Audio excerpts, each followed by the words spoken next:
আসসালামু আলাইকুম আঙ্কেল, ভালো আছেন? কাকরাইল মসজিদের ইমাম সাহেব চলে আসছে আমাদের মাঝে। তো আলহামদুলিল্লাহ, কি র্যাকেট নিছেন আপনি? আমরা কিনতাছি।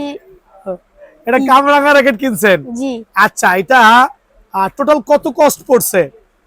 সব মিলে 1100 টাকা। 1100 টাকা পড়ছে। আচ্ছা, বিষয়টা হচ্ছে এটা কি ডিজিটাল মেশিনে বাধাই করে দিছি না হাতের মেশিনে বাধাই করে দিছি? Digital machine. ডিজিটাল মেশিনে। তো সাউন্ডটা একটু দেখার কাস্টমারকে, উনি কিন্তু স্পেশালি সাউন্ড করে নিছে। ওনাকে আমরা, কারণ এটা পোলাপানের শখ অ্যাকচুয়ালি, স্ট্রোক পেপার লাগাই দিছি। সো বিষয় হচ্ছে এমনিই কিন্তু প্রচুর সাউন্ড, তারপর স্ট্রোক পেপার লাগাইছে, রাতে মনে আর আশেপাশে লোক ঘুমানো লাগবে না আপনার যন্ত্রণা। ও আপনি এটা যাচ্ছেন। আচ্ছা, আবার বলছি, উনার মতো যারা ইয়াংস্টার আছে, যারা একটু দুষ্ট স্বভাবের, এরকম পোলাপাইন সহ খেয়াল করে দেখবেন, সরাসরি দোকানে আসবেন। আজকে কিন্তু বুধবার, আমার কিন্তু আলহামদুলিল্লাহ হিউজ সেল হচ্ছে। সো আঙ্কেল, র্যাকেটটা আলহামদুলিল্লাহ ভালো হবে, নিয়ে খেলেন আর দোয়া করবেন। কোথা থেকে আসলেন আপনি? আমরা আসছি মদনপুর থেকে। মদনপুর থেকে। আমি দেখাই দিচ্ছি, আজকে কিন্তু আমরা অনেক ব্যস্ততার মাঝেও দেখানোর ট্রাই করতেছি যে প্রত্যেকটা ভাই র্যাকেট নিচ্ছে।